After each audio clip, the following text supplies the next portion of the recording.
Hi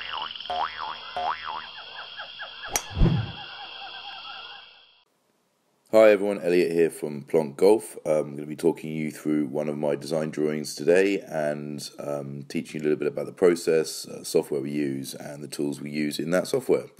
So let's begin. Here we have a sketch I did on paper which I've imported into Procreate for iPad Pro, and so I'm going to start to add some colour to it, starting off with the green of the floor and the golf course itself. On this design project we will be doing a Tiki golf course and using lots of AstroTurf, lots of bamboo, lots of natural woods, lots of plants, fauna, flora to decorate the space. The area I'm just painting now is a temple zone and just putting in all the woodwork and base colours for the venue. The colours I've chosen for the walls are to contrast nicely with the greens and the browns. I've gone for turquoise and a purple for our mural walls, whilst I've gone for the natural colours of the materials that we'll be using to do the rest of the structural design work and the woodwork around the venue. The client has asked in this particular project to have different zones that they can traverse. So we have a temple zone, we have a main room which has golf holes, and we have a black magic tiki zone which is in the bottom right hand corner of the picture. We'll get to more colouring in that later on. So I use Procreate to do our quick colour sketches. I then take it into Photoshop if we're doing a further render over the top of the drawing, but Procreate's a really brilliant way just to throw some colour down on an image, get a feel for it, and you can play with it later. So I often use my own sort of set of brushes that I put together. To start off with, I'm just doing block flat colours, so I just use the standard round brush. I set it to full opacity, so it's totally full bold colour, and just add depth later. You can see there I'm just putting the clouds in. To use the clouds, I use the cloud tool. Comes free with the software. I think it's great. Really just ticks the box, gets the job done. What I do with the sketch, I set it to a multiply layer and I just paint as a fresh layer underneath it. Later doing a layer above it to sort of mask some of the pencil work. So as you can see now, I'm putting in some coloured woodwork around the golf course in the UV area. That's why it's hot pink and cyan blue. Those colours are quite restrictive because they've got to glow under UV lights, so whenever you see our UV areas, very similar colours. The venue itself is going to be a 9-hole golf course. We've got a desk area, a waiting area, and as I said, different zones to play around. I'm just starting to add some shadow to the picture now, put some more depth in and some more highlights, so you can start to see the golf courses themselves starting to look a bit tidier and starting to clean and pop a bit more. We have foliage. We use plastic plants wherever we can. A lot of the time whenever we're indoors, we don't really have windows in lots of the spaces that we activate, so there's just no hope for real plants. So we often use plants from our sort of directory of suppliers, and often tropical tiki splash of colour to the venue. You can see some of the lighting starting to come in now. We often use Chinese lanterns, LED lights, to fill the sort of venue with some more tones and moods. So we try to keep the colour in the lighting rather than necessarily the colour on the golf course.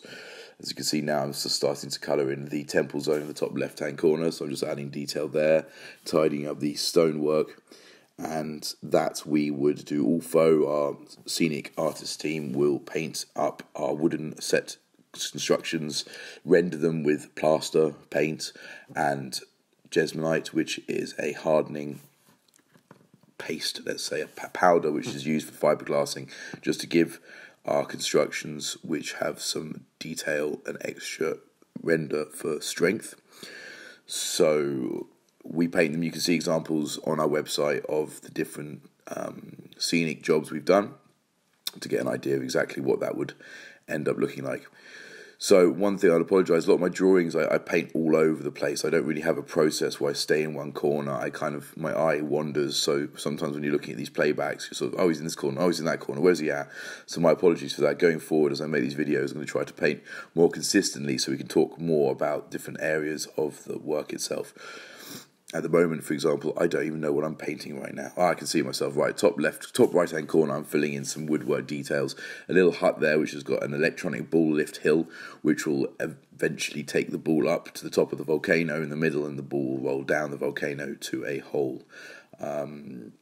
We've got a couple of mechanisms. We're using the golf course off-the-shelf stuff that is bespoke to Plonk, which really brings some elevation and some extra fun to our golf courses. So across the videos, you'll see a couple of key components that we go back to. It's not because we're not creative, it's just because we know it works. And as a business, obviously, we can design things that we can cost up for our clients. So it looks like I'm now focusing on the top left-hand corner. I'm doing the temple door, which is blue. I'm adding a cyan undercoat because I want to make the door look gold. Copper, should I say, in gold. So we've got a blue tinge there as well. I've got the second half of the door blown off. It's in the corner. It's on the golf course. It's got a half golf ball on the door, and we're going for a real copper, weathered copper look. I'm adding up more and more detail layers there, some glow around that, because I wanted to give the impression that it's almost magical and it's glowing in the corner. So I've added some extra yellow there to the foliage hanging from above, just to give it a bit of a kick, just to have the light coming in on that. Although itself is not a source of light, we will project onto it.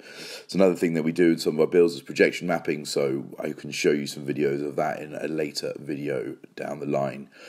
As you can see there, we've got some half golf balls on the wall. Those will be made out of polystyrene sculpts, which again we coat in Jesmonite, PVA and paint to harden it.